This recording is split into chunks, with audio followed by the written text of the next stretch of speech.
Ito ng eggplant, egg, tsaka dilis guys. Ganito natin pagkaluto ang ating recipe ngayon. Ay, charot. Gayahin nyo guys. Ang ganda tingnan. At saka masarap siyempre. Ito pala ang ating ingredients. Itlog, dilis, kamatis, sibuyas. Siyempre yung eggplant.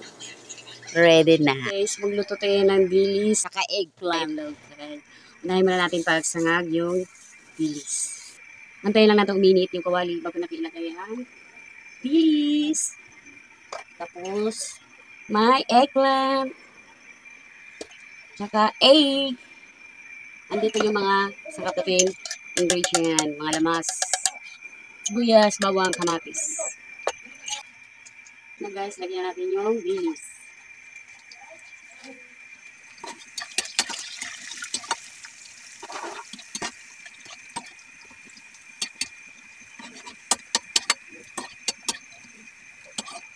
Tamang breakfast lang to.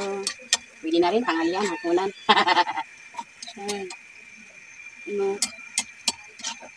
Pag mga Tagalog, pag ganito, breakfast lang. Pero sa amin sa Mindanao, kahit anong kahit ng kainan, basta may ulam, kahit anong ulam pwede.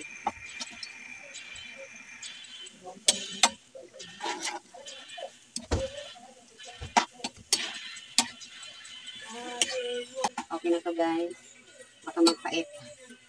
Pait na.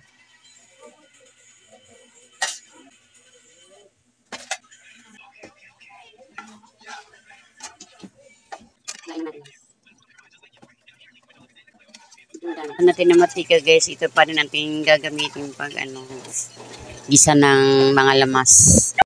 Bawang.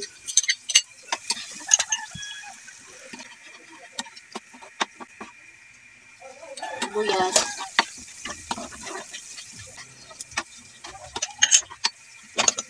Kamatis, maraming kamatis.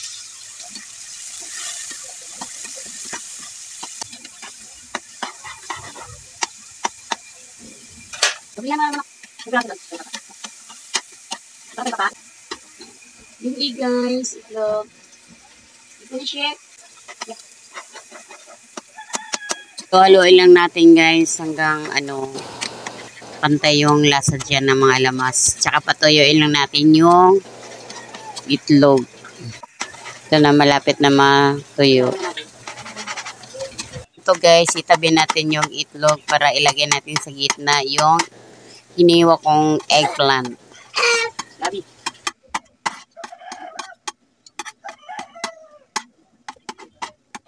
Ito na medyo natuyo na, pwede na ilagay yung eggplant. Lagyan natin sa gitna. Galang.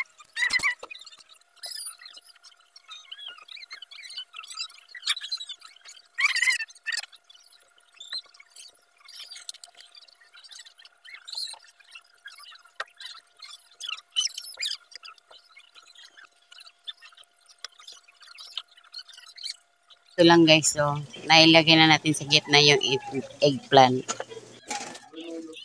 Sayang. Lagyan pa namin sisili guys. Paminta. Oyster sauce. Water.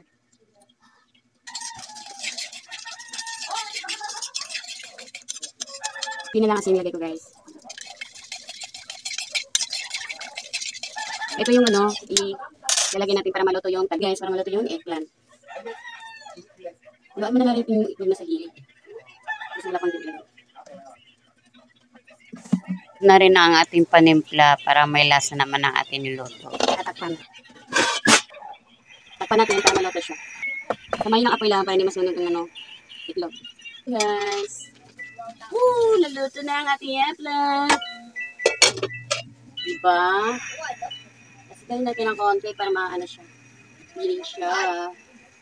Diba? Yummy lang. May arte din siya, diba? Eggplant, tapos yung dilis na tuyo, ilagay natin sa gitna. Patuyuin lang natin siya ng sandali. Dilingin natin siya. Hinaan lang natin kung matuyo siya. Bago natin ilagay yung dilis sa gitna. Ay, sarap, yummy. Okay na yan guys. Ilagay na natin sa gitna yung dilis. Ilagay ko na lang sa mangkok para hindi siya mabasa. Kasi masarap kasi pag medyo crispy yung dilis, di ba? Iusog na lang natin siya ng konti para mailagay natin yung dilis. Ayan. Luto na ang ating eggplant, tsaka egg. Tapos toppings natin dito, pwede na natin i-serve. Ganyan lang guys. Pwede naman pa. Mayroon pa dito naka-reserve ng dilis kung sino kulangan. Yan. Yan ang ating dilis, eggplant, tsaka egg. Ready to eat ng ating Kahit dyan na lang yan, hindi na natin ilipat.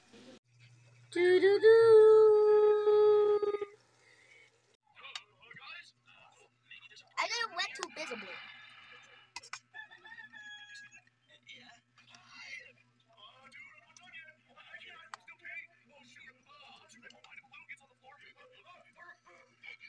The killer would be invisible, and no way he could have found me. Hey. Kain na kayo guys sa ating dilis, eggplant, tsaka egg. Ay, that's it guys. Have a nice week. God bless everyone. Kain nyo guys. Good. Egg. Tsaka eggplant. Ano ba? Thank you for watching.